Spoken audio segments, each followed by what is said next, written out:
Reading from Gopi Gita, chapter 31, verse 8. The Gopis are glorifying Krishna's beautiful face on lips and eyes and crying for his darshan. So they're saying, O lotus-eyed one-push Krishna, your sweet voice and charming words attract the minds of the intelligent, are bewildering us more and more. O Vera, O dear hero, please revive your maidservants with the nectar of your lips, Adara Sidhu. So Prabhupada's translation, O Bhagavan, your attractive eyes, like the lotus, are so nice and pleasing. Your sweet words are fascinating. They please even the greatest scholars, who also become attracted to you. We are also attracted to you by speaking and by the beauty of your face and eyes. Please satisfy us by your nectarine kisses. Let's see what the Gita Press translation is for verse number 8. We pray to you to revive us with the nectar of your lips, O valiant one. We ourselves are ready to do your bidding, and we are getting charmed. O Bhagavan with lotus eyes, your melodious speech, full of delightful expressions, is pleasing even to the learned. That's nice. There's the Kavi Carnivore translated this verse also. Let's see what he says. Kavi Carnivore.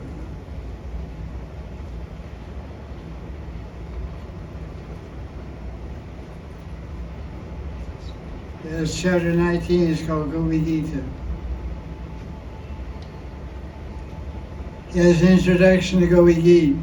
He said, the hearts of all the birds and beasts in Vrindavan burned when they heard the Gopis' sweet, gentle voices crying in grief. The weeping of the Gopis as they glorified the good qualities of Krishna sounded like a graceful song to attract the hearts of all moving and non-moving beings. The sound of the Gopis' soft crying distilled the essence of love and separation. Sympathizing with their sorrow, the musical notes, rhythms, and modulations personified entered their hearts to produce their songs. That's pretty wild. That's his introduction. I didn't read his translation before. I didn't make it. I didn't realize it.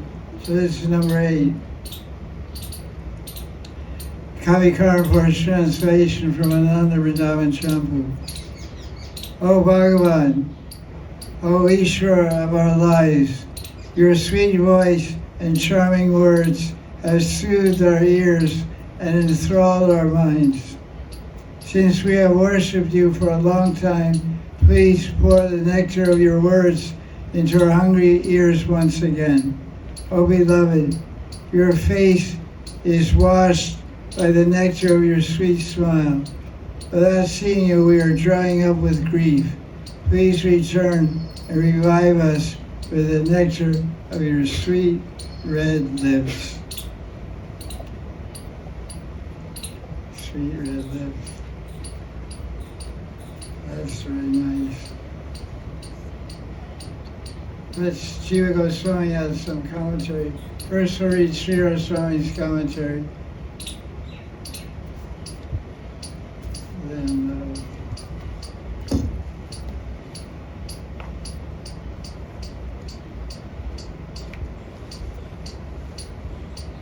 Sri Goswami Charan. He doesn't say much. He basically retranslates the verse. O lotus-eyed one, please restore to life your maidservants. The verse says, line 3, you can see in your book, Vidi Karir. Karir means like karma, means to work or to do. And Vidi means to do rules. Like we say, Vidi Sadhana. Vidi means rules.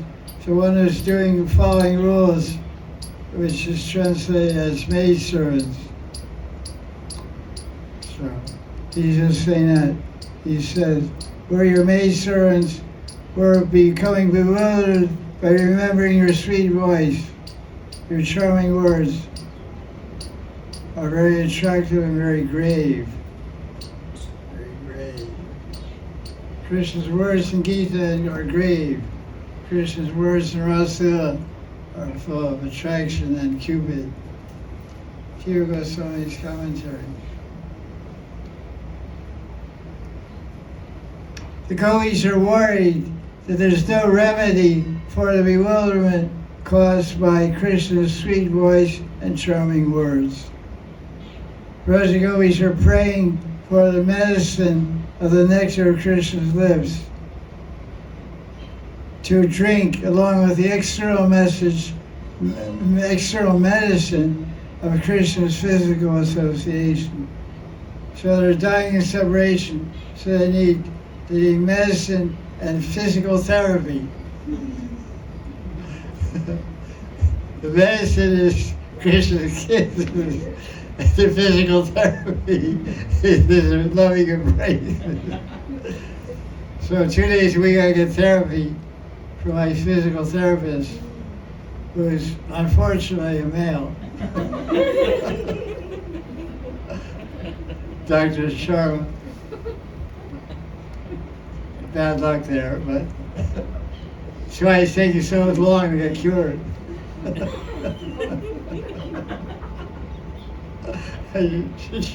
Change therapy.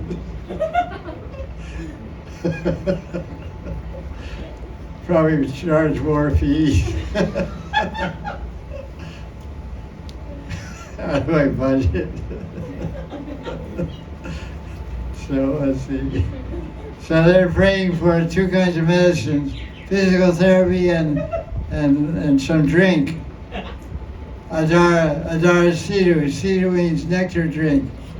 Adara means lips, lip nectar, which is another way of saying kisses, kisses, smooches.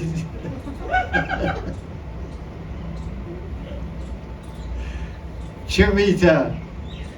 Chumita means kisses in Hindi, chumita. It's funny, you know the word for magnet, magnet? The magnet, in Hindi word for magnet is chumma. And the word for kiss is chumma. So your North Pole comes together with my South Pole.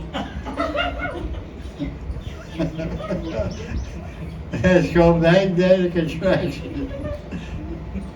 They get stuck. So that's called, the Gopis call that medicine.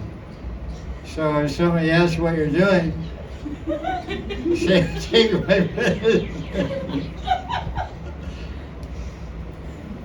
It's okay if you're married, but if you're not, I don't recommend that medicine.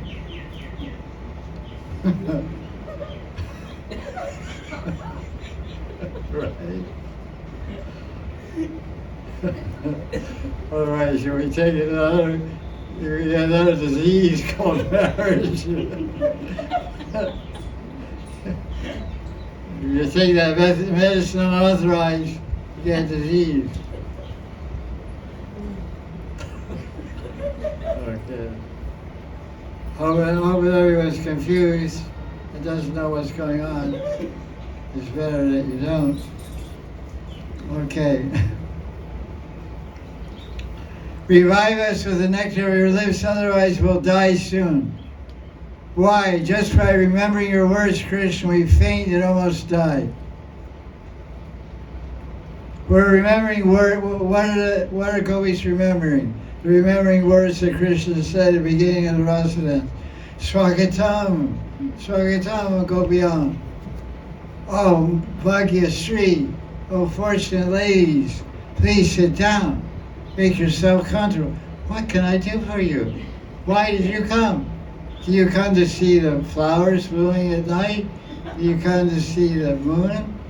Why are you here? Is there some trouble in Vrindavan?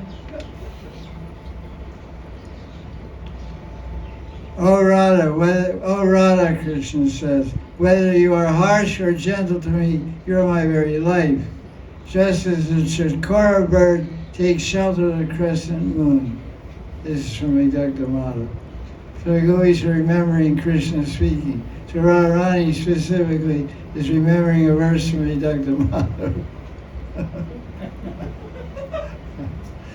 When Krishna compared her to a full moon and himself to a chakora bird. There's three qualities for Krishna's words, his speech, because it says, what is his speech? His speech is Madhura Gira, sweet speech, Valgo Vak. Valgo Vak means charming words. Krishna's words are charming to every living being because they are tender with prema, sweet with proper syllables and correct intonation, and they're attractive, filled with longing, qualification, attachment, and beauty. There's quite a lot of description of the qualities of his speech, because they're saying it's Madhurya and Valgo. So why is it sweet? Why is it Valgo? Valgo means charming. Valgu. Krishna's words are attractive to the intelligent because they give great joy by the depth of their meaning.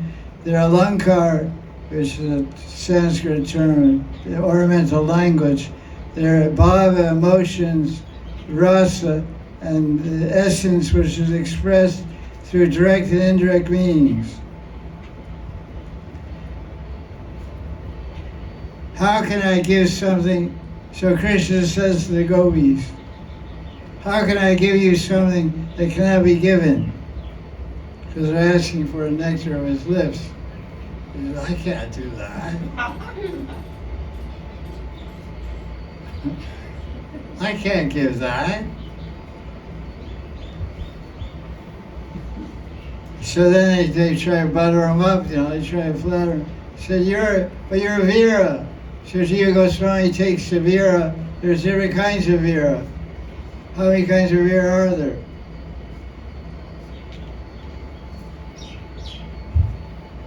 Never read Nectar of the Ocean. Dharmavir, Danavir, Yudavir. What does it mean?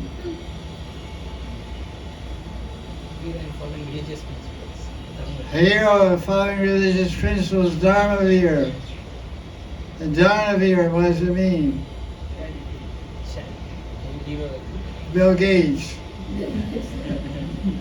He's a rich guy that gives charity. Danavir, Dan means charity. Danavir, Vir, powerful guy gives a lot of charity. And Yudavir means what? Heroic fighter. Yuda means fighting. Yuda steer, fixed in fighting. Steer, steer, he's fixed. Nobody can move him. What does Duryodhan mean? Yuda means what? Fighting.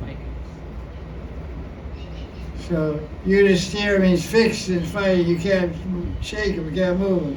What does Duryodhana mean? There are two meanings for that. One is he is cunning in fighting, another one is it's very difficult to defeat him. He's a dirty fighter.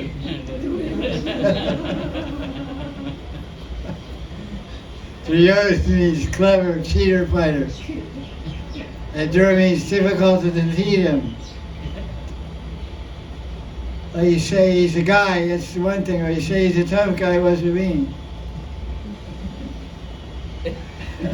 A guy is a guy, maybe you can beat him up. But he's a tough guy, may have a hard time beating him up because he's tough. The old guy can knock him out, but tough guy, watch out. So he's Duryodhan. So the gopis are saying, you're Veer, you're Dayavir. Means you're Dayavir means you're strong in compassion. They're saying, oh Veera, look at line 3 of verse 8. Oh Veera, that doesn't mean you're a big strong guy, because he's not. And Radharani beat him up in wrestling in Mandiravan. Radharani and Krishna wrestling match in Mandiravan. Who won? Radharani ki jai. This is described in Bhakti-ratnakara by Narayana Chakravarti, chapter 5.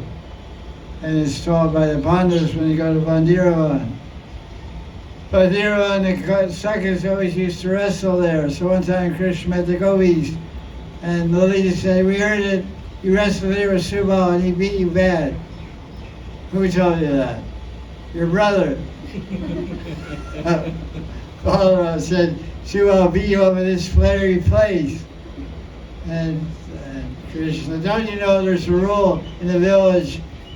Krishna said to Lita, in the village there's a rule, the older brother always lies.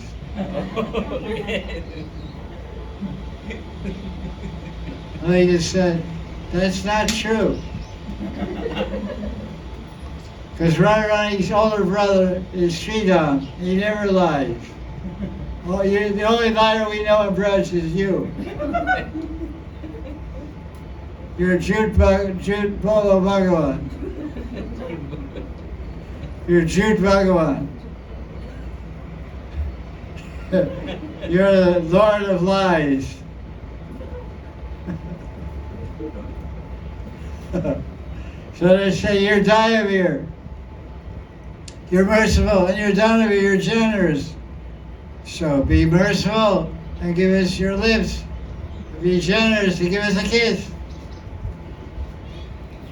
Swoosh.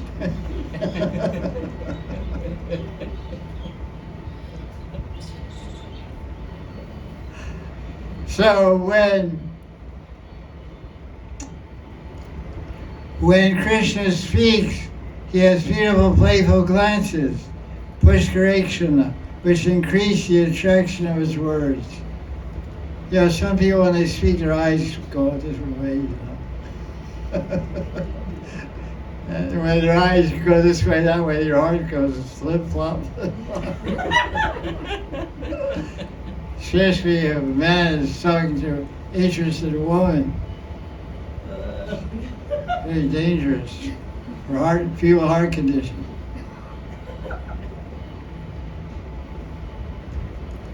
So they say, Krishna, your conversations are attractive with skillful verses and wordplay.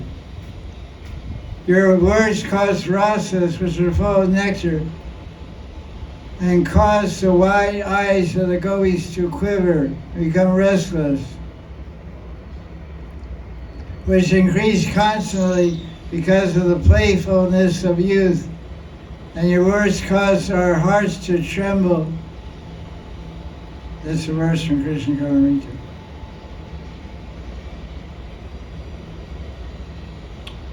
Krishna says, we have become bewildered by your words. All our discrimination has disappeared, and now we have become your vidikari. Vidikari means we have become your servants.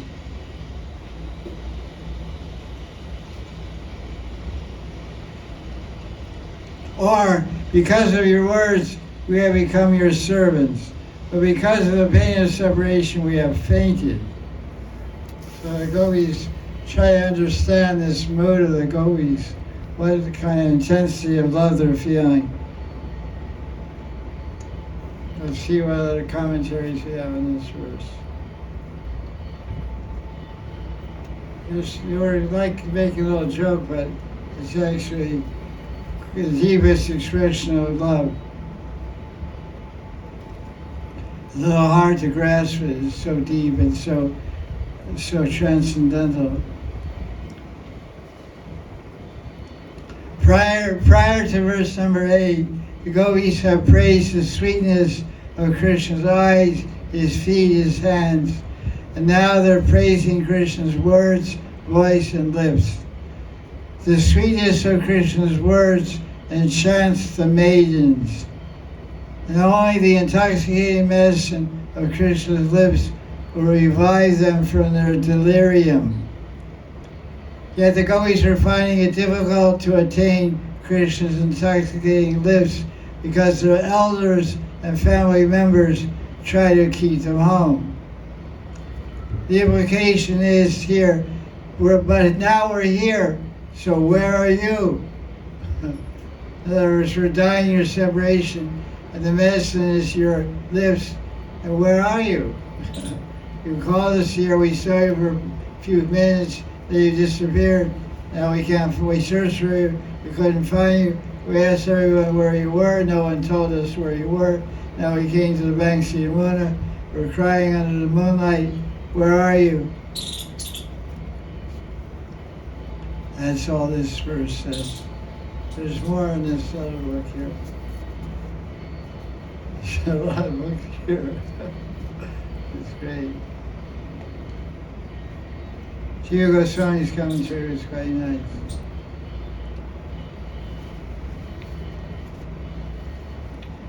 They're talking about Krishna's words. The wise people, the wise rishis, they delight in the philosophical meanings of Krishna's speech. Regular materialistic people are bewildered by Krishna's words. So what is the position of the gopis? Are they like fallen souls who find Krishna's speech bewildering? No. The gopis are bewildered, but a different kind of bewilderment. Even the Devis and Devatas and Devis and the higher planets cannot understand Krishna's speech. The gopis' attraction for Krishna's charming words, but they're not considering the philosophy, because they're transcended all knowledge and all philosophy, because they live on the highest plane of pure love.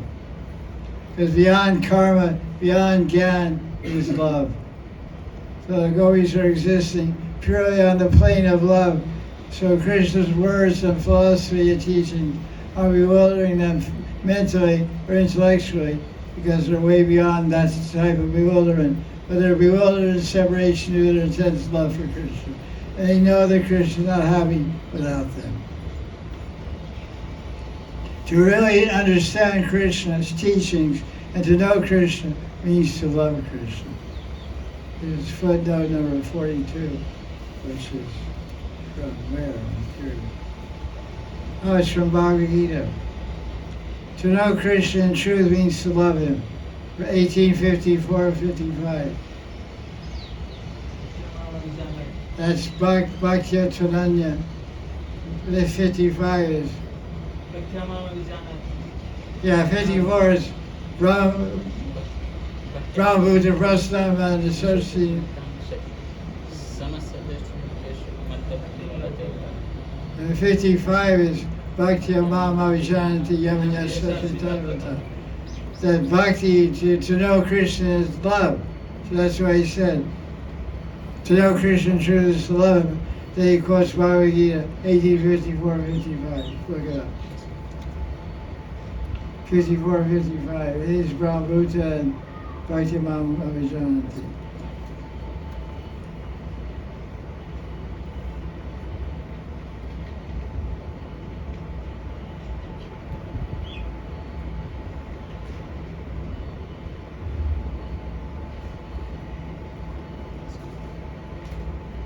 The love of the gopis causes the absolute truth to appear to them, not as God, but as their lover. Yeah.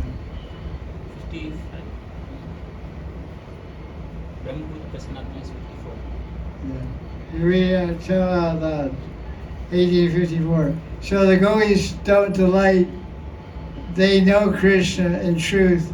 To know Krishna in truth is to love him. And these two verses explain that.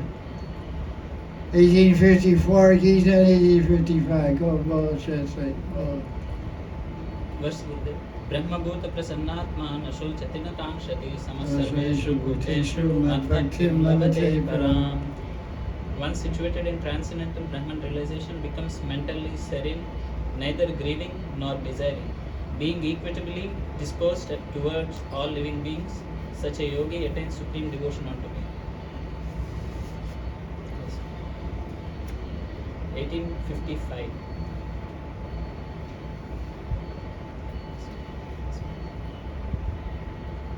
Bhaktya mama bijanati yavan yaschasmi tattvatah tato mam tattvato jnatva vishate tadanantaram.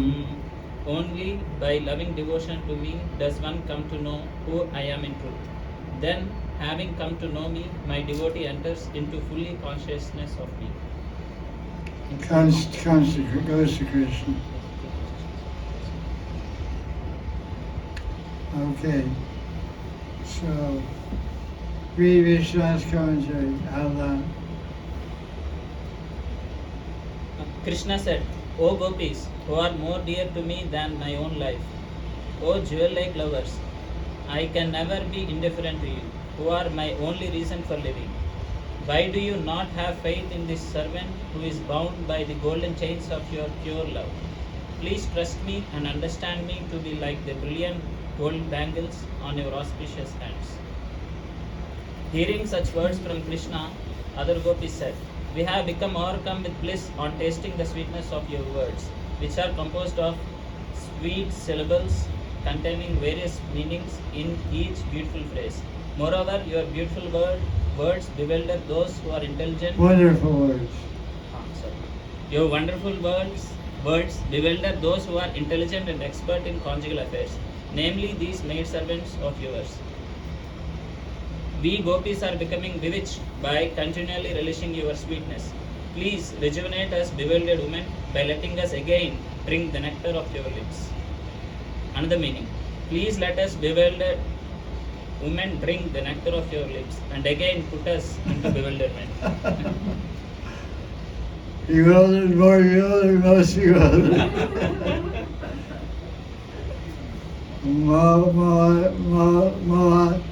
Mohatar.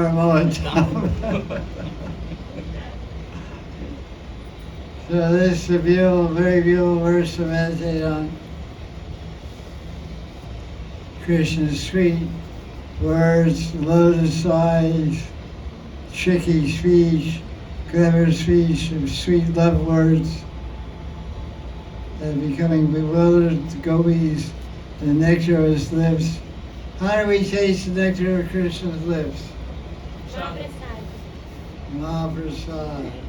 What's it called?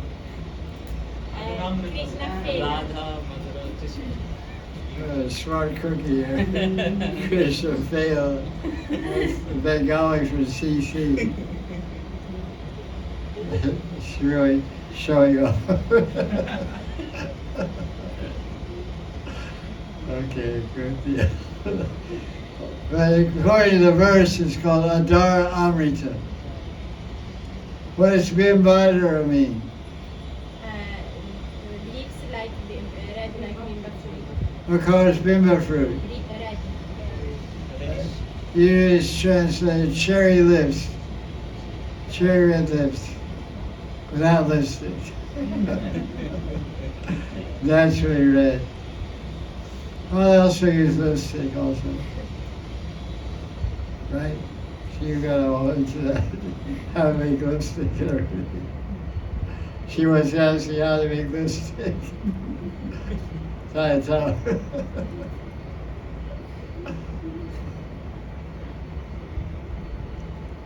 So it's a very nice verse to meditate on the Madhurya Rupa of Krishna, because there's 4 things that distinguish Krishna from other forms of Bhagavan. What are they?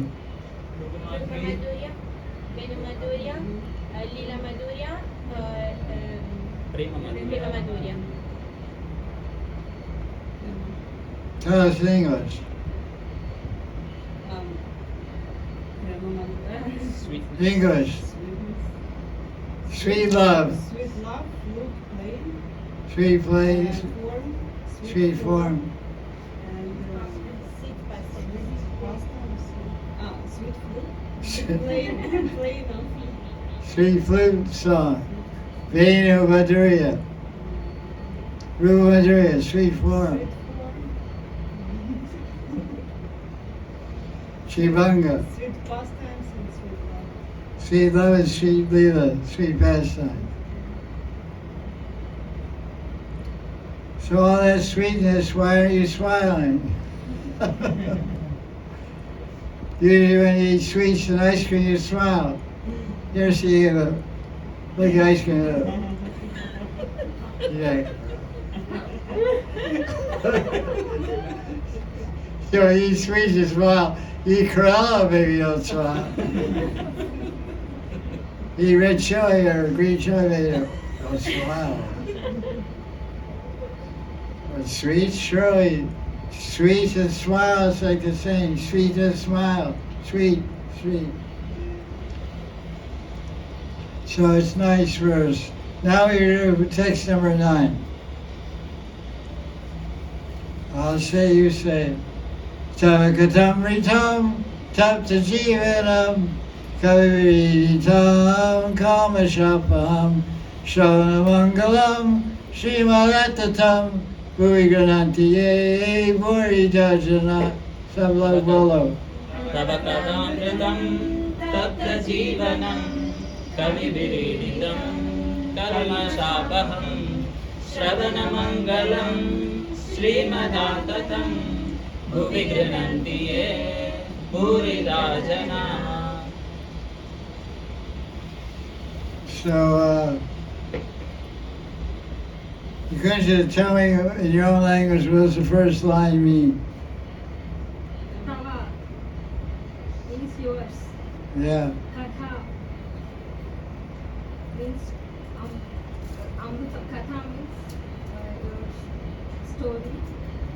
Talks, words, Words. guitar, stories, nectar stories. Amrita means nectar.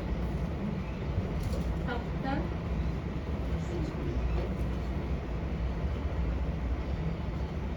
And soothing. And those were scorching heat. Heat. Like tapasya. Jivanam is life. Guys, like today, Jiva. we're top the jiva multi. We're hot jiva, we're all hot jiva. Alpha phone quit because of the heat. My phone also quit because of the heat.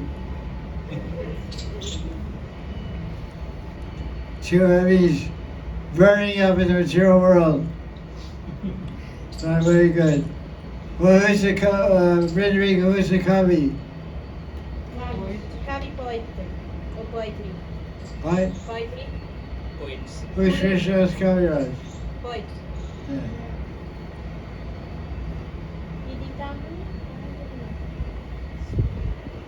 Describe those. The poets describe. Means speech, words, description. And that's what copies do, they play around with words. Kamasha means what? It's a very important word, especially in Kali Yuga. Sins, bad things. It means dirt, basically. It means dirty thoughts, sins, kalmash. Show me some verse about kalmash.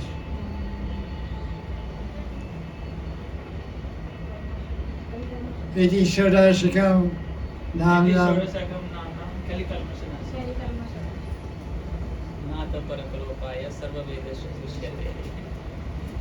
There's so many verses that talk about the holy name. He said, Kali Kalmasha Nashana.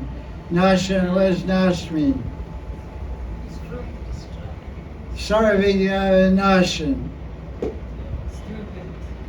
Destroy, Nash means destroy. Nashoga. Vigna means bad qualities or bad things. Vigna. We say Nishigavan, Sarvigna Vinashan. Ganapati Bhagavan, Vigna Vinashan. So, Kamasha Nashana means destroy all the dirt, holy name destroys all the kalmas. Ava means sins and dirt. No, ava means to take away, actually. Kalmasha and ava means drives away sin. Drives away dirt. Ava. So what drives away dirt? Yeah.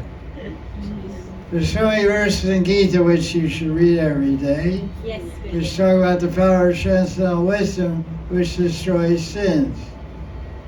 So that's what Diksha gives mantras and gives wisdom which destroys sin. That's the definition of Diksha. So this kata, which is spoken by poetical people, is nectar to the ears, and its nectar ports out the fire of material life and destroys all calm, crowd, low, moha, matsarya, subjurity. And Shravana Mangalam Shrimanadatam. Gopal, what does that mean? It's very pleasing to the ears. Shravanam, it's auspicious. And It's really auspicious. very auspicious. And it gives auspicious, Srimad, fortune. Yes. It brings fortune to the one who hears. Yeah, Shima means Beautiful. many things. Means many things. Doesn't really translate as fortune. Usually it translates as beauty, power, like Lakshmi, Shri, beauty, power, Shima. So they're beneficial, they're auspicious to your Harikata, and it's powerful because it destroys sins. Bhuvanti Grinanti Burija Dajana. Jana means persons, Burida means it gives. Grinanti means chanting. Bhuvi means bhumi. Bhuvi means bhumi. Bhumi means what? Earth. Atata means broadcast. Atata, that's a new word. Atata. So translation. Read it, go out loud. The nectar of your words and the description of your activities are the life and soul of those suffering in this material world. These narrations, transmitted by learned sages, eradicate one's sinful reactions and bestow good fortune upon whoever hears them. These narrations are broadcast all over the world and are filled with spiritual power. Certainly, those who spread the message of Godhead are most beneficent. These are good guys. Good guys speak Harikata. Prabhupada's translation. Hey Bhagavan, words spoken by you are words describing your activities are full of nectar. Katamrita. Simply by speaking or hearing your words, one can be saved from the blazing fire of material existence. Great devatas like Brahma and Shiva are always engaged in chanting the glories of your words. They do so to eradicate the sinful activities of all living entities in the material world. If one simply tries to hear your transcendental words, one can be quickly elevated to the spiritual platform. For Vaishnavas, your words give transcendental pleasure, and saintly persons who distribute your message all over the world are first-class charitable persons. Good guys. Look like forest goddess, Brinda Devi, Brindarika, in charge of the springtime forest. Go dance through the lilies on your tiptoes with your pink slippers. There's another translation. Munificent are those men. It can be women also, but this is only men here. Who extensively recite on earth your nectar-like story, which is life-giving to the afflicted, has been celebrated by the wise and eradicates all sins, which is auspicious to hear and most soothing too. I see. Cute old-fashioned English translation. Let's hear Kavi Karapur's translation.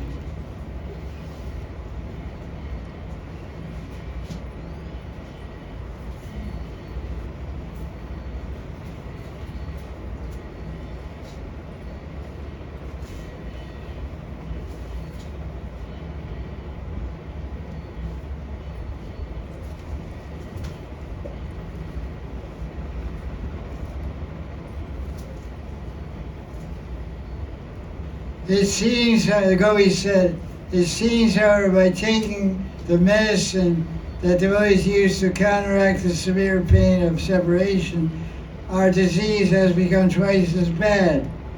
In other words, the medicine is talking about you.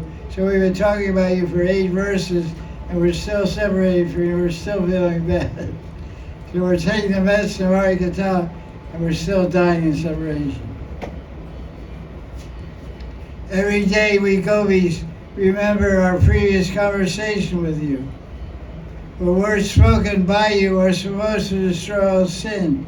They are the elixir of life.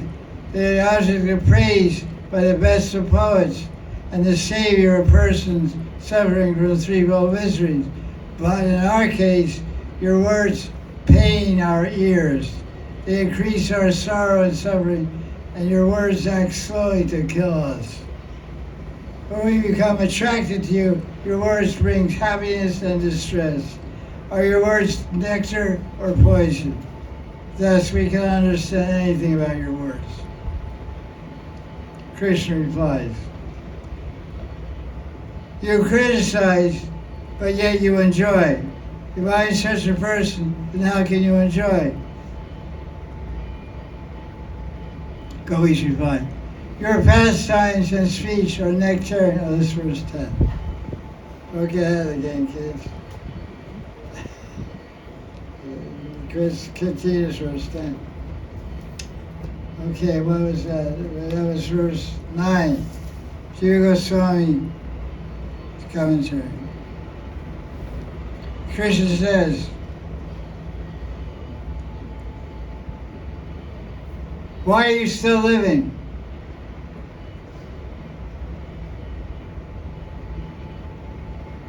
They say this is the glories of talking about you. Because we're talking about you, we can't die. Because it talks about your Amrita. Amrita means, what does it mean? No Merita. No. That's exactly what I was thinking. That answer I wanted. Thank you.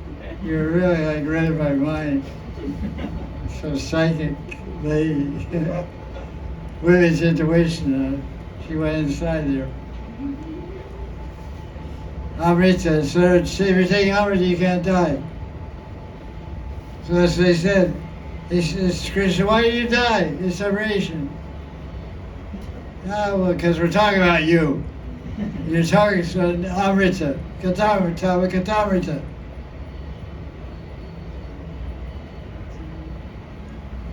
The topics about you give life to the suffering, and remove the pain of separation from you. They protect one even from death.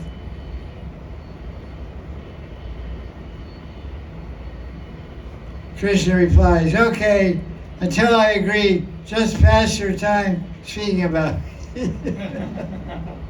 Until I agree to appear before you. So just keep talking about me. Guy is really cruel. Huh? He's really taking the Bhamya Bhav position, playing hard to get. Usually the girls play hard to get, the guys go crazy. Now Krishna's playing hard to get, and the girls are going crazy. That's what's going on.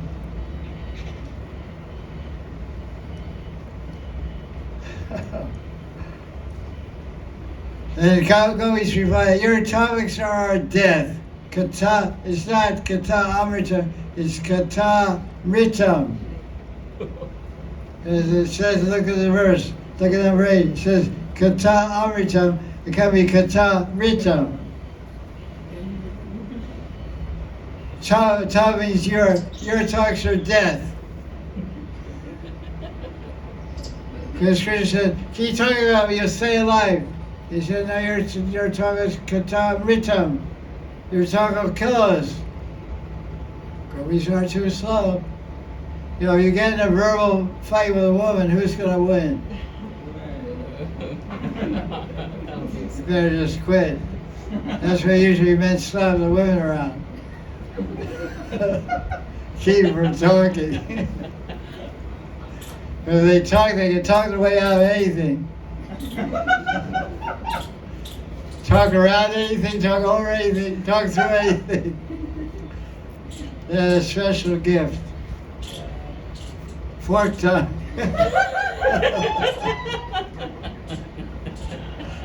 They can talk Jude or Satya, Jude, Satya, Jude, Satya.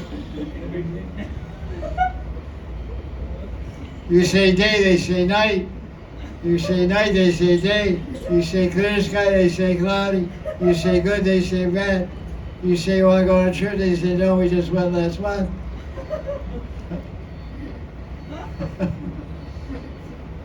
This is how it goes on. It's a lifetime chess match. You move your pawn, she moves her pawn, so nobody wins the game. You just both die, change positions, and start the game again. Husband becomes the wife, wife becomes the husband, and they start playing again. Moving your pawns, one block by one block by one block. Chess game of life. Checkmate. Okay, here we go. Your atomics are destroying us. They give pain into our lives. They're like adding water to boiling oil. How do you put out a fire on your stove? If your mustard oil catches on fire in your tawa and your plate, how do you put it out?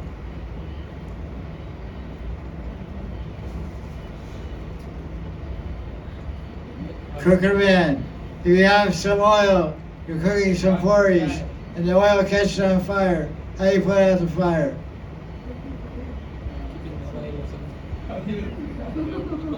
Covering the pot. You cry, go in there, go in there. Go in there, Gopal, go in there, Gopal, go in there, Gopal, go in there, Gopal.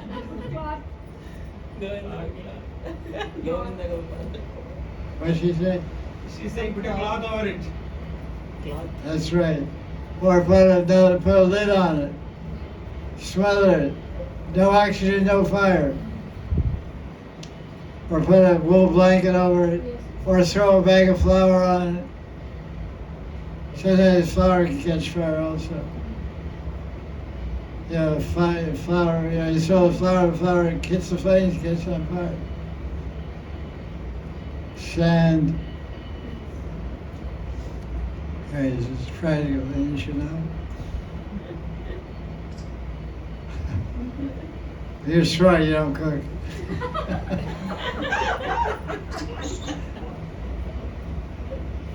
Yes, Mother Curry.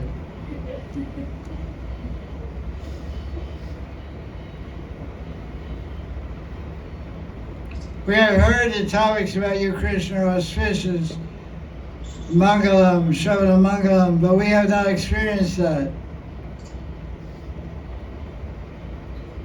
Those topics about you are spread by persons who are proud because of their beauty, Srimad, who are disrespectful to devotees. Those who speak topics about you are great destroyers of life, Buri Da. The verb do means to destroy. These topics give intense pain. So what's the use of topics about you to us who desire to live a moment with hopes that you will bless us? So, as Jiva Goswami gave an opposite meaning to the verse. Very interesting take on it. Okay, read the commentary by... Wait a minute, I didn't read this one. Sorry, books to read. I can't keep track of it. And I don't think I read Shira Swami. Shira Swami's commentary on verse number 9 is: Furthermore, we have died because of separation from you. We have been cheated or life-giving nectar of your topics by the pious souls who have drunk it.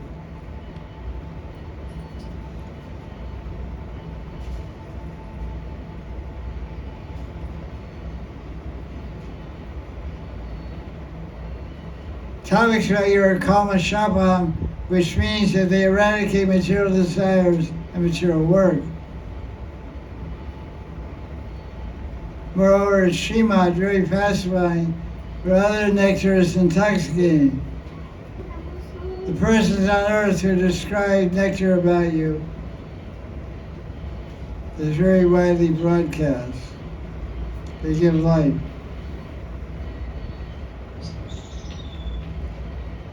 Okay, that's not much by Shira's song. Yes, it gives so much interest to the thing. Let's see what we have here.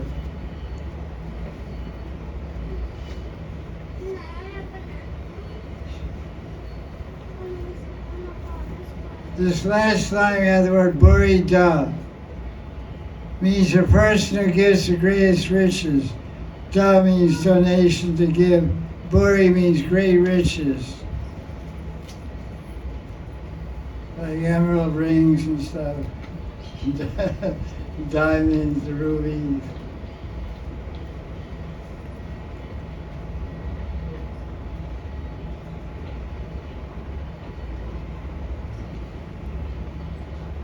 Okay, Krishna Chaitanya Charitamrita. Krishna's Kaviraj explains how the king of Orissa, what was his name? Prataparudra. He wanted to please Lord Chaitanya. So during Rath Yatra, the cart stopped to rest or whatever. And Chaitanya entered the garden and went to rest under a tree. While he was resting, King Prataparudra, dressed as an ordinary Vaishnava, entered the garden and started massaging Lord Chaitanya's legs because he was tired from dancing. And he started reciting verses from Raslila, Gopi Gita. So when he got to this verse number 9, Tavakatamritam Taptajivanam, and Lord Chaitanya heard it, he woke up and felt so happy, he embraced the king. He didn't realize it was the king until later. And when he woke up and he heard the verse, he said, "Can you speak more, speak more?" So the king spoke the whole Gopi Gita. So the Gopi Gita was first spoken to Lord Chaitanya by King Prataparudra. So it pleased the heart of Krishna, and it was in Radha Bhav. So Radharani is very pleased by chanting Gopi Gita. That's why many devotees take a vow during Kartik to please Radharani by chanting Gopi Gita every day. I know Gopika and her daughter Brinda, they have it memorized and they chant every Kartik, Gopi Gita together, mother and daughter. Very sweet thing.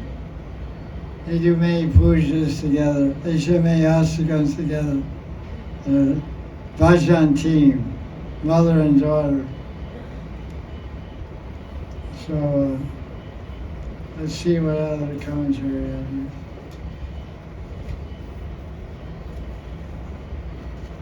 This is a very famous verse number 9.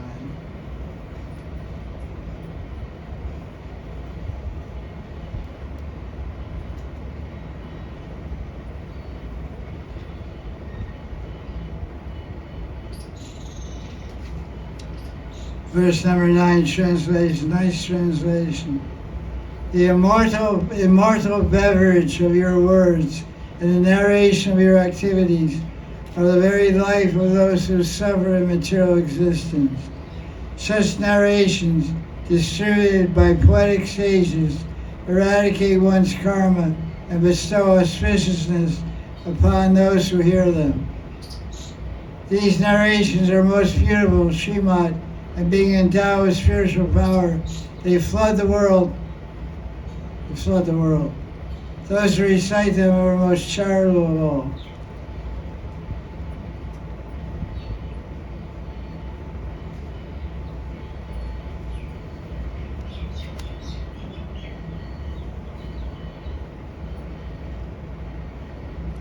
The Gopis' idea of what it means to be Krishna's devotee is instructive. The Gopis are informing us the very measure, the extent of their devotion. In their mood, Sri Chaitanya, in the mood of Gopis, Chaitanya Mahaprabhu prayed, I don't have even a cent of love for Krishna. How, if I had love for Krishna, how can I continue to live in the absence of Krishna? If you really love someone in their separation, you feel like dying, you can't live. This is the spirit of the Gopi song. So the spirit of Gopi Gita is they can't live without Krishna. They're practically on the brink of death. Every verse is spoken by a dying woman. Every verse of Gopi Gita is just like the last exhalation of a dying woman who's dying in separation of her beloved. That's the extent of it. That's the spirit. They can't continue to live in the absence of Krishna.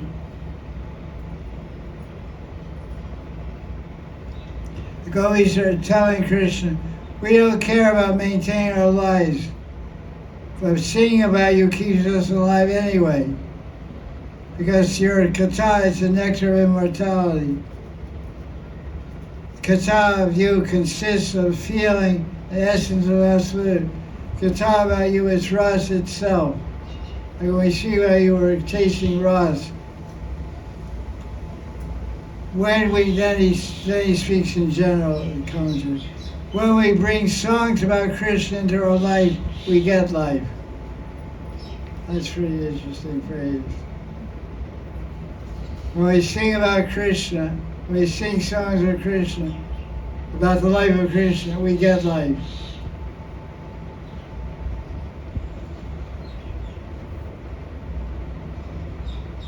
When we sing about Krishna, if we use our lives to sing about Krishna, we get more life.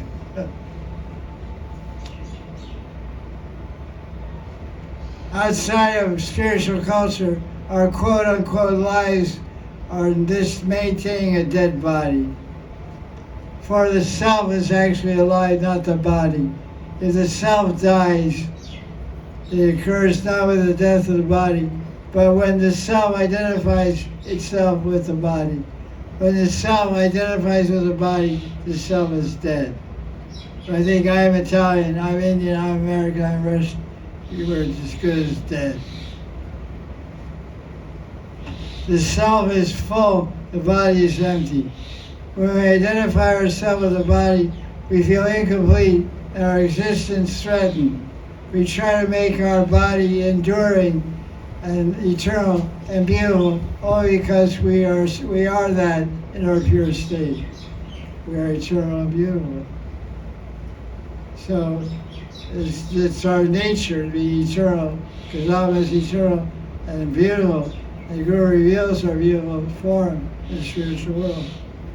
But we don't know that, we're not in touch with that. So we try to make our physical body eternal by taking all kinds of vitamins and good food and all that kind of stuff. We try to make our body enduring and beautiful only because in our pure state, free from bodily and mental identification, that's our situation. So he's defining death of the Atma as bodily identification. The verse about life, Tava Katamritam, Tava Jivana, the Kata's life. So he's doing a nice commentary on the verse. If death of the self is bodily identification, the life of the self begins with death of the body. Very clever phrase. The guy's very intelligent.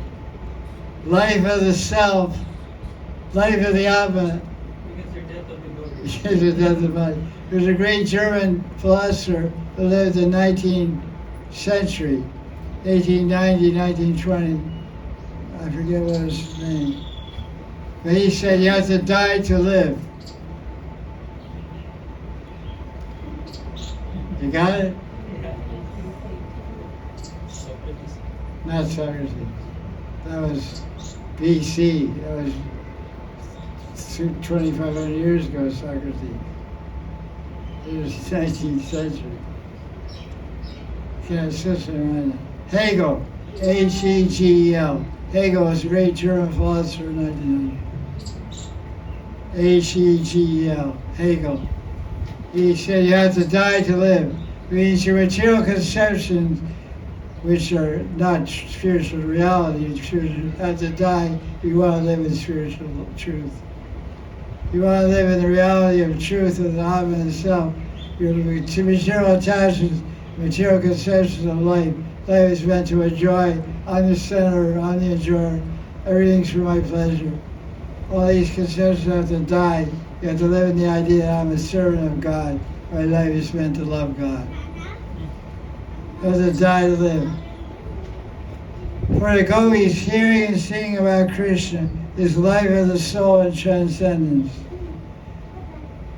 And one who's engaged in such life forgets to eat, sleep, mate, and defend. So we have to follow these four regular principles, which means no sleeping, no eating, no mating, no fighting, which means spend all our time hearing, chanting, remembering Krishna.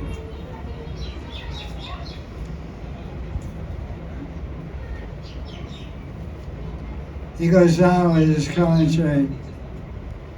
He talks about Hari Kirtan, song about Krishna. Hari Kirtan is life for the suffering soul. Kirtan quenches, gives us nectar. It frees us from karma. It is Ras itself.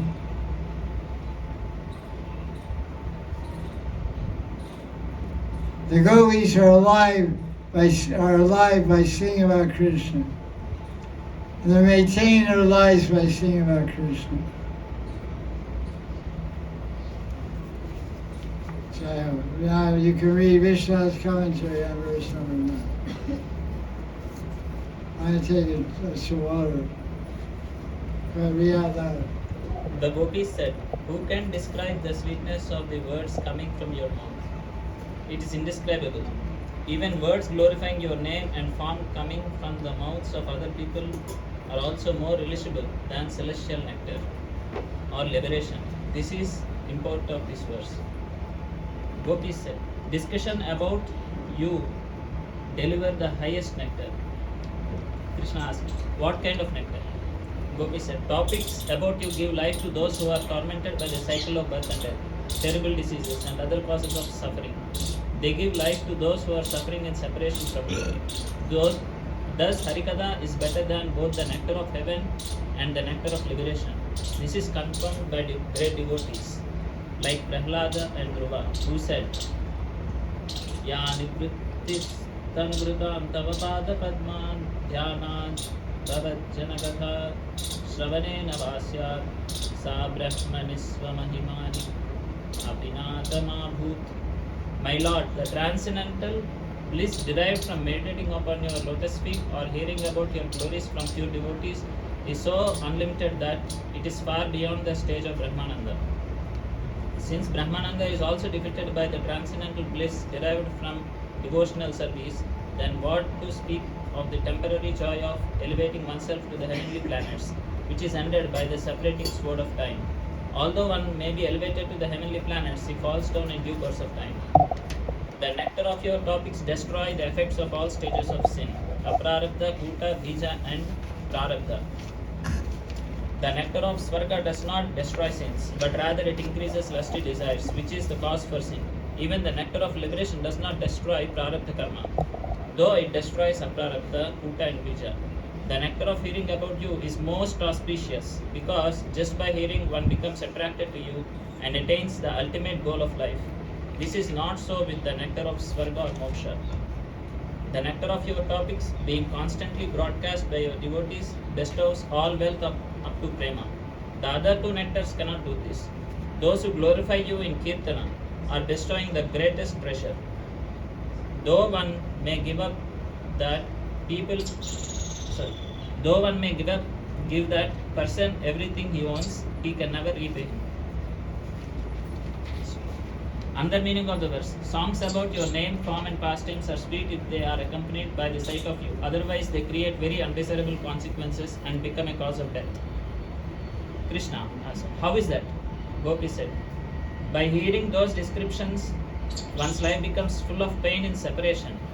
Another meaning of Jivana is water. By those descriptions, we become scalded by water sprinkled on hot oil. Scalded like water sprinkled on hot oil.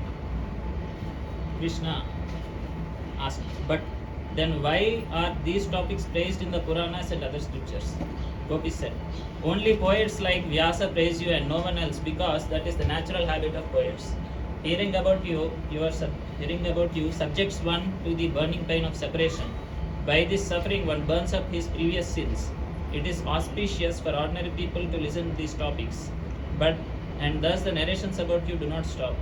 If the people concerned are intelligent, however, they will see that hearing about you brings suffering, and then they will refuse to listen. Then the narrations will cease. Topics about you are disseminated by evil men who, blinded by the intoxication of their wealth, hope that everyone will die by hearing about you. To accomplish this, they spend money lavishly by going from country to country and village to village, hiring pandits to narrate the Puranas. Therefore, those pandits who sang your glories in this world caused the death of many people.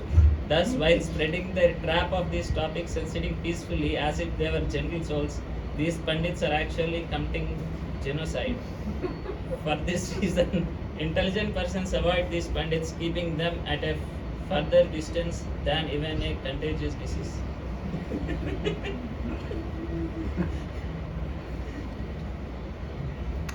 What famous personality does this verse number 9 remind you of? He says, don't ever see Radha Govind, don't go to Yamuna. No. Right? From Kajiyama. Yeah. When he said Rupa Goswami, I said no. What famous person does this verse remind you of?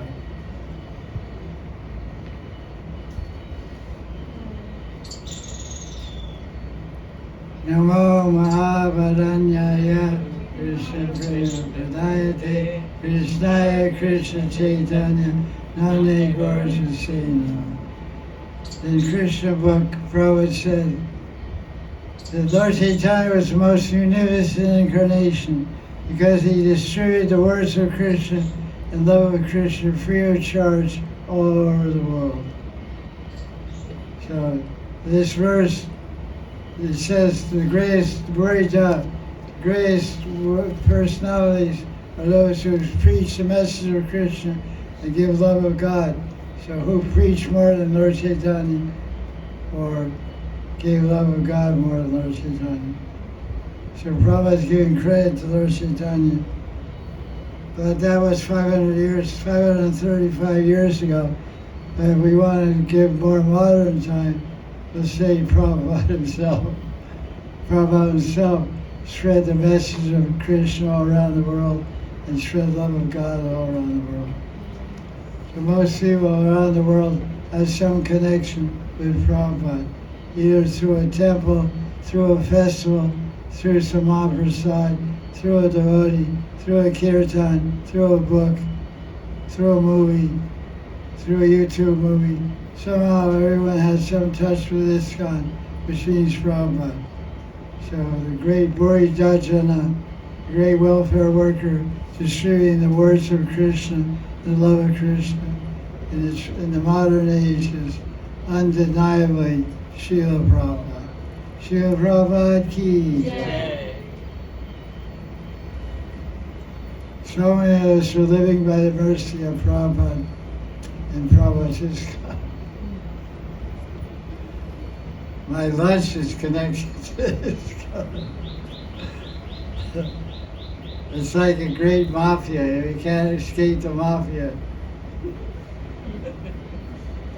So you can't escape ISKCON. Trust the mafia.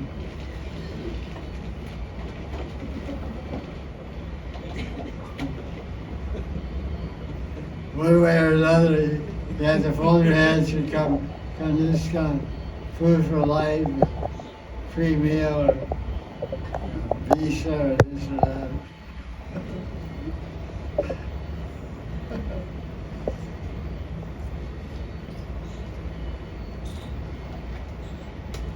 Okay, right.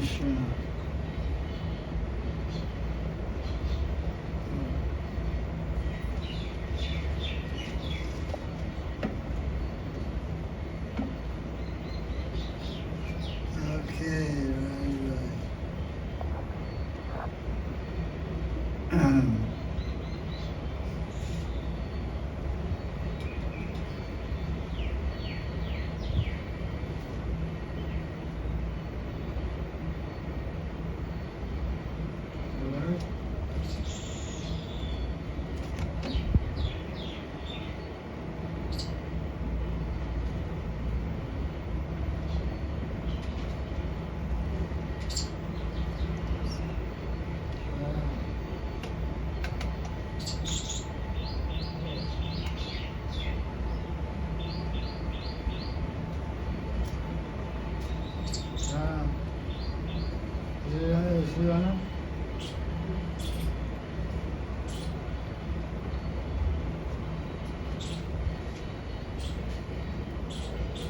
Switch it on there. Oh, it has a battery.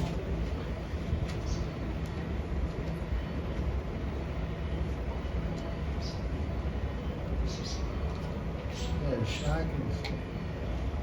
Yeah, no, it's working. It's working.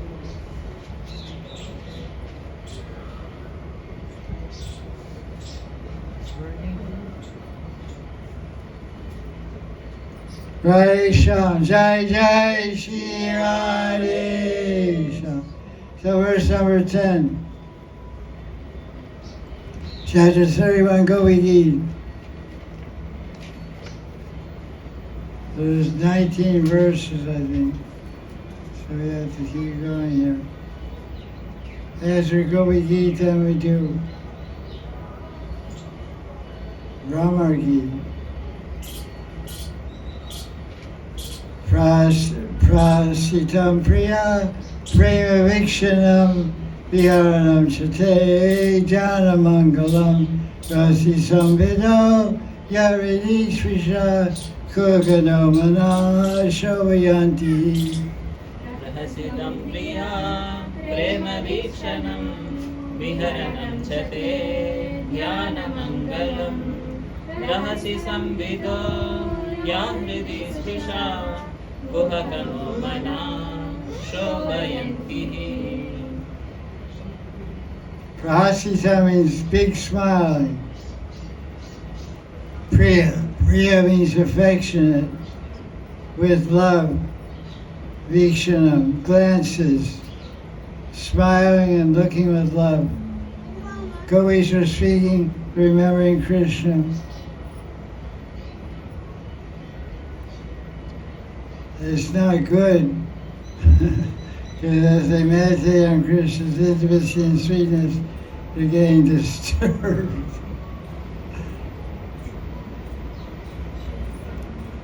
Vihar means pastimes, intimate pastimes. Vikshana means glances, praying-filled glances, affectionate laughing. Dhyana Mangalam, meditating on these things is all auspicious. Rasi Samvad means talk. Ramananda Samvad, the talk of Ramananda with Lord Chaitanya. Samvad. Sam means complete, together. And Vad means speech. Vak, Vad, speech. Rahasi means secret, Rasi. Rasi Samvad. We had secret talks that touched our hearts. Srisha means touch, really means heart. And we were in private Kunja, we had love talks. Surata Katamritam. You have that book by Vishwanath Chakravarti with 5 pastimes, 5 pranks. The Surata Katamrita is there. Very intimate talk there. Rasi Samvado, really smart tree show. So they're saying all these things, but then so that's very sweet what the Gopis are saying. Then they turn the tables and change their attitude and call him a cheater. Kuraka, you Kuraka, you dirty cheater. Shovayanti Mana, you excite us and then no show, flop show. Yes, excited and then close the curtain.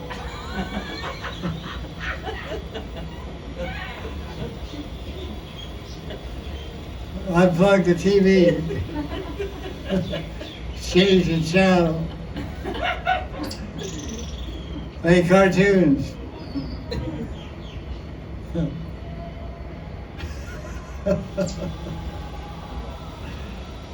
So what's the translation? Read it. Your smiles, your sweet loving glances, the intimate pastimes and confidential talks we enjoyed with you, all these are auspicious to meditate upon, and they touch our hearts. But at the same time, O deceiver, they very much agitate our minds. Prabhupada's translation. The Gopis said, Dear Krishna, you are very cunning.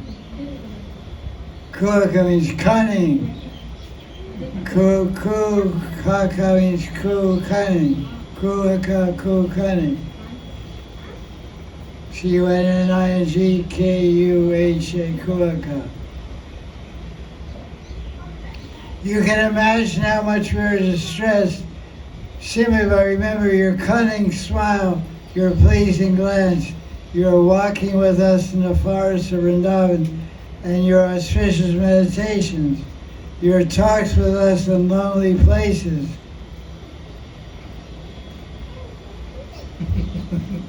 We're heartwarming. Now we are aggrieved to remember your behavior. Let's read the Gita Press translation. See how Rasika is.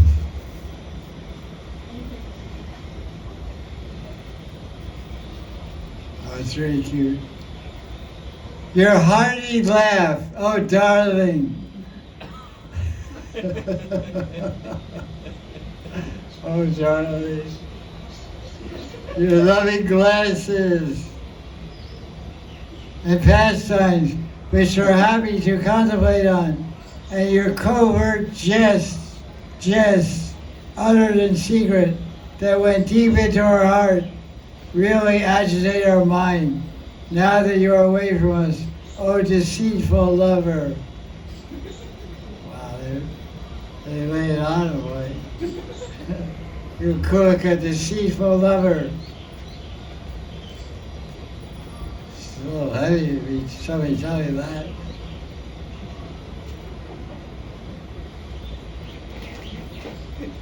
Good luck, Krishna.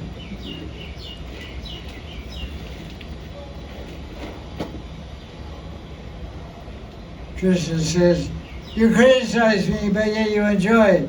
If I'm such a person, then how can you enjoy me? Like what we said, verse 10, Kavi Karnapur. Krishna, your pastimes and speech are nectarine on the outside, but sharper than the sharpest razor within. Those who love you know this very well, though they know they have fallen under the influence of your words. At first, your pastimes give happiness, but finally they produce sorrow. Now we understand, O best of men, your sweet loving glances, intimate pastimes, the confidential talks we enjoy with you touched our hearts, but at the same time you have brought us misery. O deceiver, you are devoid of love, yet we are filled with love. We have become heartbroken by your neglectful treatment. You don't have even a drop of love for us, Gopis. who are saturated with love for you. If you had any love, then you can understand, however, we're suffering. Typical man-woman relationship. Because he was going, yeah. That's true.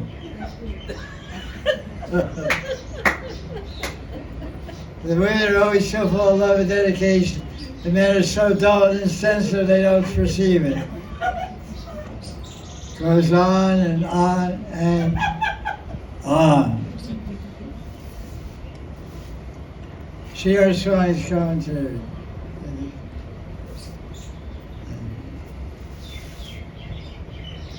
Swami Charan, Sridhar Swami Charan, verse number 9. Furthermore, Krishna, we have died because of separation from you. And we have been cheated of life-giving nectar. Excuse me, kids. Why should I get a shot? Be careful.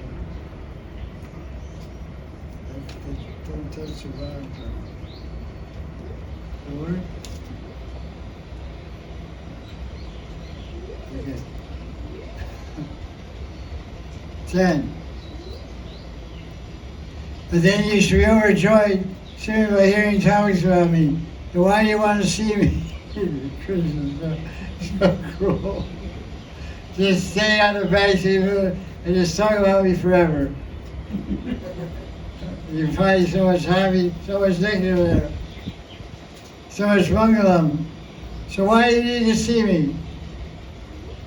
No, our minds, the Gopi said, our minds have become agitated by your sporting. Even hearing topics about you, we can't find any peace. Oh dear one, oh deceiver. Kuaka means kapat. Samvida means joking words in secret encounters. Joking words in secret encounters. Wait a minute. Don't have any secret encounters.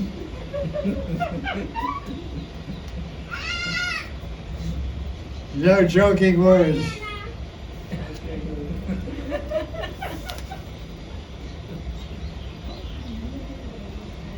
Jiva Swami's commentary.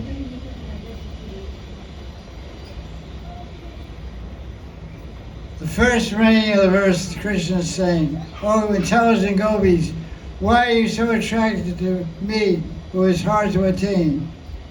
If you have that attraction, then be content with hearing about me."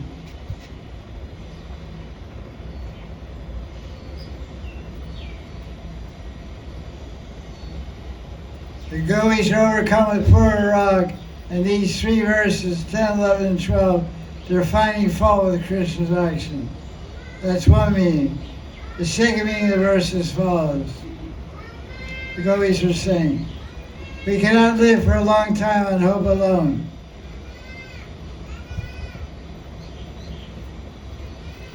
On seeing the gopis, Krishna smiles out of eager emotion.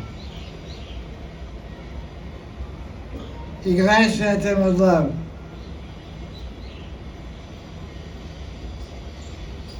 By thinking of that, desire for meaning becomes strong, since Krishna's actions are revealing his emotions.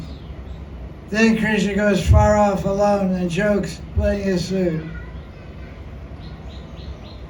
Everything is basically. Okay.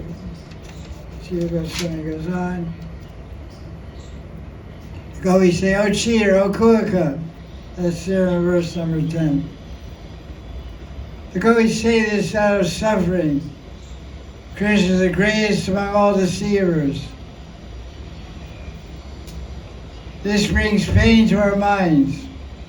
The reason for the pain is stated. Why is Krishna cause pain? Because first he entices the gopis by playing his flute. Our minds are filled with sorrow because we became attracted to you, and later on you cheated us. With that in mind, they say, oh, cheater. Wow. They finally said something true.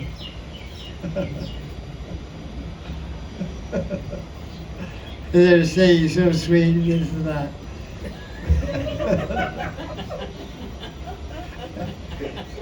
Your sweet is so sweet. Now they're getting to the truth. You're a cheater. Oh, cool, you're a deceiver, you're a cheater. And now they're finally getting to the point. So let's see, I don't know if I read this one.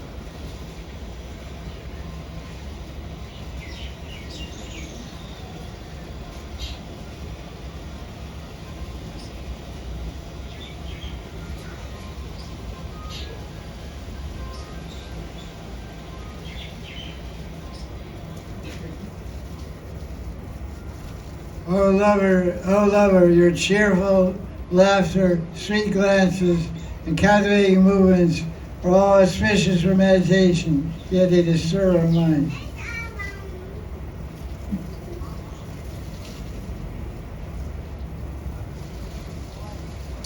In this verse, the Gopi suggests that Krishna's form is the perfect object of meditation.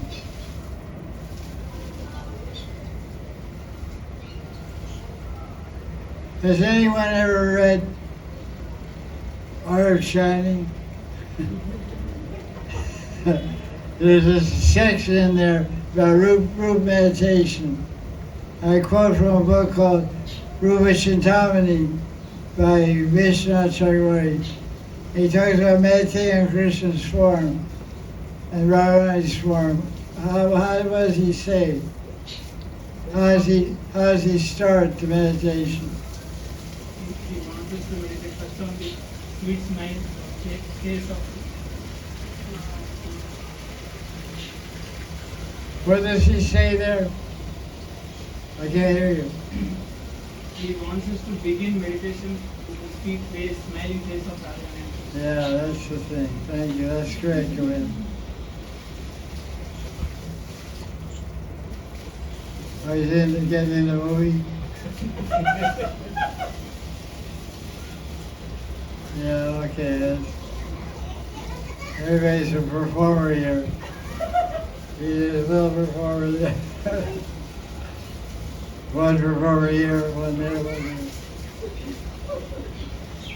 There's 3 acts going on here. It's a 3-ring circus. So generally, when Shastras talk about meditation, they say to begin to meditate on the feet of Vishnu. Meditate on the lotus feet of Krishna. By Vishnu, when he describes meditation, he says start with a smiling face. So that's what we're reading here. And I was reading Jiva Goswami's commentary. Where was I? I think I lost here. Best form of meditation, Jnana Mangalam actually. Yeah, I was commentary. I was reading this one. I got lost. Sorry. Yeah, thank you.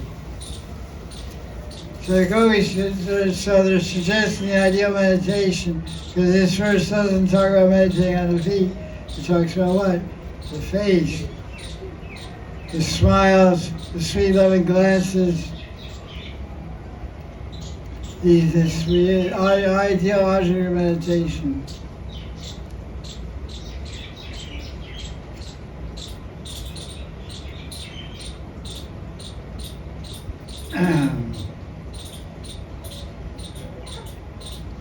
Krishna's form is the ideal object of meditation.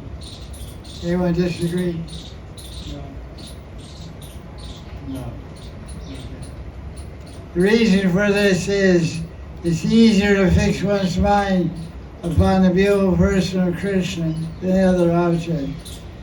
The purpose of meditation is to quiet the movement of the mind. If Krishna is the object of one's meditation, however, the mind can move as it is accustomed from his lotus feet to his charming smile, or from his sweet words to his leela, and so on. Yet while moving thus in meditation upon Krishna's form, the mind remains still and undisturbed. This is a very important point. So I remind you, which I said before, I want to remind you, whenever you study philosophy or leelas in Gaudiya Vaishnava context, you should always remember the principle of Achintya Veda Veda Tattva. Simultaneously one and different. So meditation, when you talk about that, when you talk about Patanjali Yoga Sutra, talk about 9 sets of meditation, asana, and yama, niyama, dharana, dhyana, etc. Pratyahara, dhruva, smriti, and samadhi. It defines meditation as fixing the mind at one point and not letting the mind move. It's called, it defines yoga as chitta vritti nirodha. Chittas vritti nirodha. That the mind doesn't fluctuate, the mind doesn't move anywhere. So that's one meaning. So that's the meaning of meditation. But it's simultaneously, this is the meaning, and simultaneously there's different meaning. So meaning of bhakti is the mind moves. So our dhyan, the yoga dhyan, the one meaning of the meaning of the yoga, the simultaneous one and different. Yes, we agree, the mind is fixed in one place, doesn't move, doesn't wander. There's no vritti, no fluctuation, no movement. But in bhakti meditation, the mind moves from Krishna's feet to his knees, to his ankles, to his face, to his head. So our bhakti dhyan is different than yoga dhyan. So our mind can move in bhakti, and that's perfect samadhi, but the mind is moving. But samadhi in Yoga Sutra is called sampragyata. Asampragyata and sampragyata samadhi, which means the mind is not moving. So in bhakti the mind can move. This is a nice point that he made. Gopi's strategic ideal meditation. Think of Krishna's pastimes. One by one, that's the ideal absorption of the mind. Because the mind's tendency is to move, to wander. So that wander is like if we're not meditating on Krishna's form, we're meditating on other forms of this world. That's why the cell phone is full of what? People. It's full of men and women to attract our mind to the form of man and woman.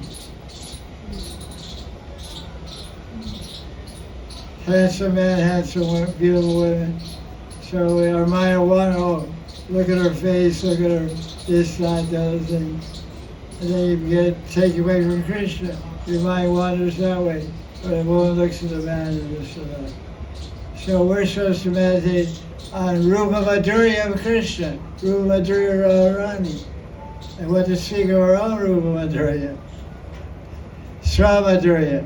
My own Swa means my own Madhurya. Swamadhurya Rupa. My own spiritual, divine spiritual body. This is the ideal object of meditation. Guru Sakhi, my form, etc. Let's see what this commentary is here.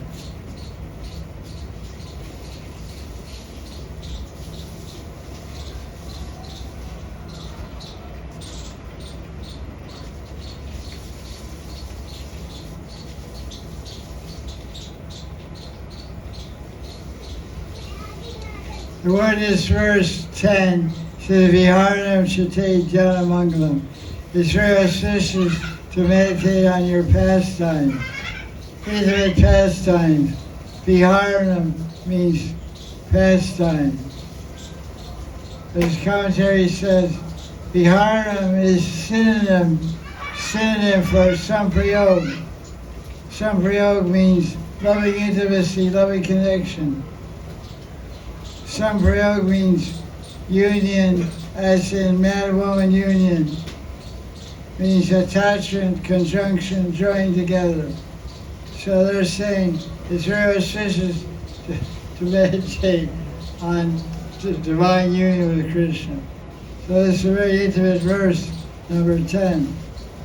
So this is, in other words, this is the epitome of absorption in the material world. People are meditating each other's form with the hopes of ending up with some prayoga viharana. So the gopis are saying this, but that's that dhyana is a mango dhyana. It's inauspicious because it gives you repeated birth and death, keeps you in the bodily concept of life. When you meditate on Krishna's divine pastime with the gopis, you meditate on Krishna's form, divine form, then you get liberated from the material world. The same object, meditate on men and women, and meditate on men and women union, but Krishna and Radharani and gopis and their union, you get liberated. You meditate on man and woman in this material world, and union of man and woman in this material world, and possibility for that, and contemplating that, you stay in samsara. Same thing liberates you, and same thing binds you. So a thorn in your foot, you can't walk. Well, another thorn takes out the thorn and enables you to walk. So one thorn stops your walking, one thorn starts your walking. So a very interesting idea. So that's what the gopis Leela with Krishna is all about. When they run a commentary, what do you call Rasa Leela? You call it Kam Vijay Leela. Do you know that? One commentator talking about Rasa Leela called Kam Vijay, victory over lust. Because the gopis' relationship with Krishna and Rasa Leela, it looks like externally calm. Dancing, kissing, romancing, everything they're doing, A to Z. But that calm is the highest form of praying because it's totally selfless and self-forgetful. So the one Shari says, Kam Vijay Leela. By studying this Leela, by serving in this Leela, by meditating in this Leela, we can conquer over lust. You conquer over lust, you conquer over anger and envy, everything goes. So Rasa is called Kam Vijay Leela. What is that verse in 10th Canto, chapter 33, verse 39? Vikritam Brajavadu Virsa. You have the book right there, look it up. 10:33-39. 33rd chapter, 39th verse. 377. Read it out loud. विक्रीडितं रजवधूभिरिदं च विष्णो श्रद्धान्वितो नुशृणुयादथ वर्णयेद्य भक्तिं परां भगवति प्रतिलभ्य कामं हृद्रोगमास्पहिनोऽपि अचिरेण धीरः. What does it say? Hridrogam kamam. What does rogi mean? Disease process. There's three, I'll give you three choices, A, B, or C. Do you want to be a yogi, a rogi, or a vogi? Or all three. Because you eat, you're a vogi. Because of sleeping, you're a rogi. Because to exercise, you're a yogi. Because you eat, you're a vogi. Because of sleeping, you're a rogi. When you're sick, you sleep a lot. So people sleep a lot of rogis. Hridrogam, what is the disease of the heart? Kamam, hridrogam. What is the medicine? Rasya. Kam Vijay. Kam Vijay Leela Ki Jai. Okay. Did you read Vishnu's commentary on 10? Okay, read it. The Gopis said, when we do not see you, then anything that is related to you becomes a source of suffering for us. Even though we want to forget you because you give us sorrow, we cannot because you have touched our hearts with your sweet smile and love-filled glances, your intimate exchanges, and all your joking conversations. It is a fact that meditation gives highest bliss, but thinking of these four things, your smile, glances, exchanges, and conversations, agitates our minds. As soon as these enter our minds, they immediately give pleasure, but then a moment later, they give the most intense sorrow. Therefore, you are the greatest cheater. When the rogue feeds you poison cakes, at first they seem tasty, but after some time they give intense pain and then kill you.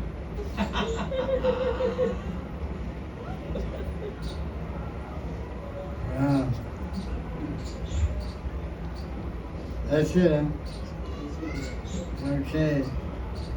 That's it for today, class. Next Saturday, class on verse number 11. Jai Jai Shri Radhe.